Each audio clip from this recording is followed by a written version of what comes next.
Mr. Marston. How are you, sir? I'm all right. I met up with your friend, Seth. Oh, Seth of the Dead. Yes, interesting fellow. You don't meet many men these days with the moral fortitude to cut straight to the chase like that, do you? Thankfully not, Mr. West Dickens.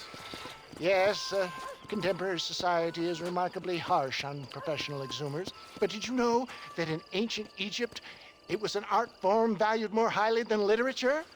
I believe Seth comes from that school of thought. How very interesting. Look, you thought any more about our plan? Ah, your plan, dear boy, your plan. I am merely the help, not mercifully the arbiter of wisdom. What you are, dear boy, is the man whose life I've saved twice now. A man who sells lies and deceit to unwitting people. A man who, if he doesn't help me, I won't think twice about putting a bullet through his skull and feeding to the vultures myself. You see, Mr. Marston, you have the exterior of a violent man, but the soul of an angel, and that is what I think I cherish most about you. That's what I thought. But before we can attend to your particular problems, we need some extra lubricant to oil the machinery of business. And this being America, that lubricant with which we concern ourselves is money. Money? What are you talking about? Oh, we need weapons. Armor plate for the wagon, extra hands, and I need some danger money. So, let's sell some more of these cures. Sell cures? Around here? Do you want to see me lynched? Oh, no, the sport of kings. Racing, my friend, the sport of kings. A noble activity without reproach. Exactly the kind of activity where a lying, cheating degenerate like myself can prosper. But come, let's finish the loading and we'll discuss it as we drive.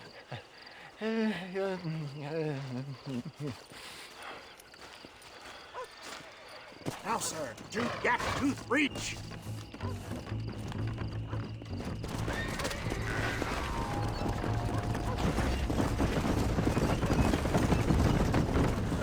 Seth is an interesting fellow, is he not? I wouldn't say interesting, more deeply disturbed. I can see why you two get along. I see the good in everybody, John. It's a flaw of mine. I have a soft spot for life's flotsam and jetsam. A connection with him more like. You and Seth have a lot in common. You both rob people for one. Mind you, at least he waits until they're dead. Ah, my dear boy, nobody is more critical of drinkers than a drunk who's mended his ways. What are you talking about? Come on now, John. I've heard about you. You spent your life robbing people. It's a little inappropriate to be taking the moral high ground now. I had the courtesy to put a gun in their face. Whatever helps you sleep easily at night. We stole from those who had too much. Tried to give to those who had too little. A Robin Hood with spurs. Oh, romantic. You expect me to believe that poppycock? Maybe I'll have the good fortune to be able to leave my nefarious life behind one day and work on the government's dime. Don't talk about things you don't understand. Dear, oh dear, simmer down, my boy. You need to start appreciating your friends more. Folks around here don't see you as any different from Bill Williamson. I didn't think I'd have to huckster snake oil and dig up the dead, that's all. Take it from me, John. Collaboration is the key to success. I can help you. Seth can help you. It's business. Nothing more, nothing less. There's no need to make it quite so personal. Suits me.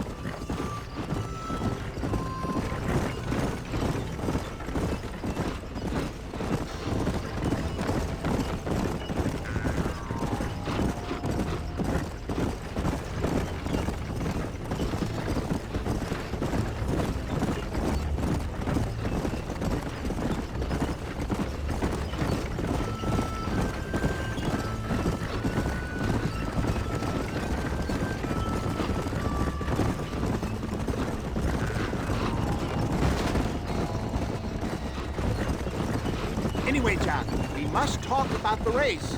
Yes, race. Oh, come on. Time to purge that negativity and start thinking like a winner. You're going to have a whale of a time. They've been holding these chariot races in New Austin for as long as I can remember. And we need the money. Why aren't you racing then? Me? Oh, no. Not my thing at all. You have already proved yourself more than adept at the reins, my dear boy, and under some stress. These races are Byzantine in their ferocity, and the terrain is treacherous. People will do just about anything to win.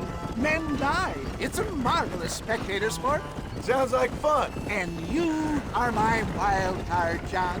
They won't be expecting you. So what's your role in all this? Think of me as your spiritual guide. Do I have to? You are a free man, of course, but I strongly recommend it. Imagine, just for today, you are not an aging bounty hunter, and I am not an avant-garde business pioneer. No, sir. Today, we are gladiators. Motivation, dear boy. I'm definitely feeling motivated to get the hell out of here.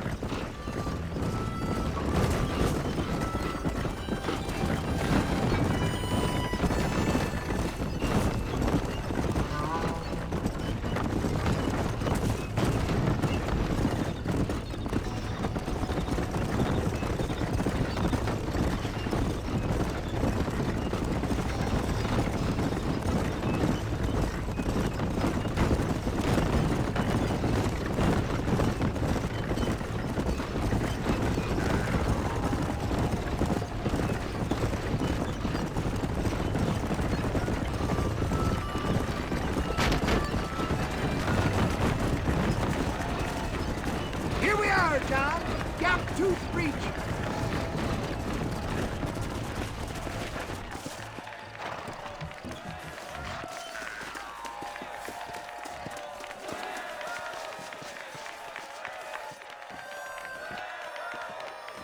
Drivers! Y'all know the rules, but for you newcomers, this here's a fair race. Keep to your manners and let the faster cart pass. So now that's been said, y'all can get to running each other off the road like always. All right now, counting to three. Ready, set, go! Roar like the wind, my boy! Roar like the wind!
Thanks, mister.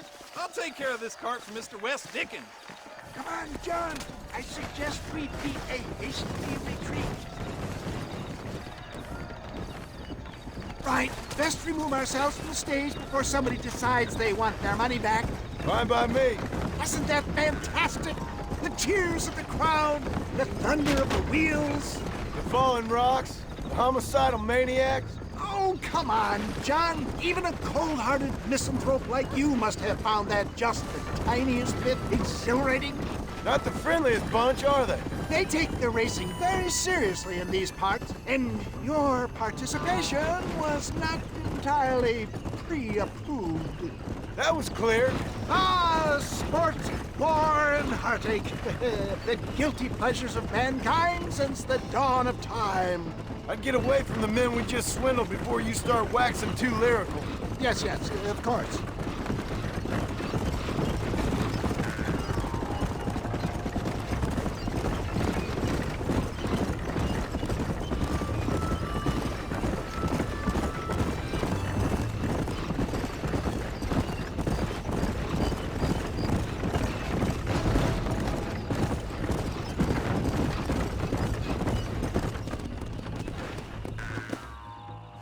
Well done, sir. Well done. Having you as a ringer has netted us a fine profit. We seem to be wasting time, old man. Oh, patience, my friend. The Trojan horse cannot run before it can walk, if you'll forgive the metaphor. Next, we need to procure some grand and overwhelming firepower. And for that, you need to contact an old friend of mine. Goes by the name of Irish. Irish. Yes, he's an interesting kind of fellow. He usually can be found in Armadillo or some other town around here on some bacchanalian revel or such. Great. An alcoholic arms dealer. What could be better?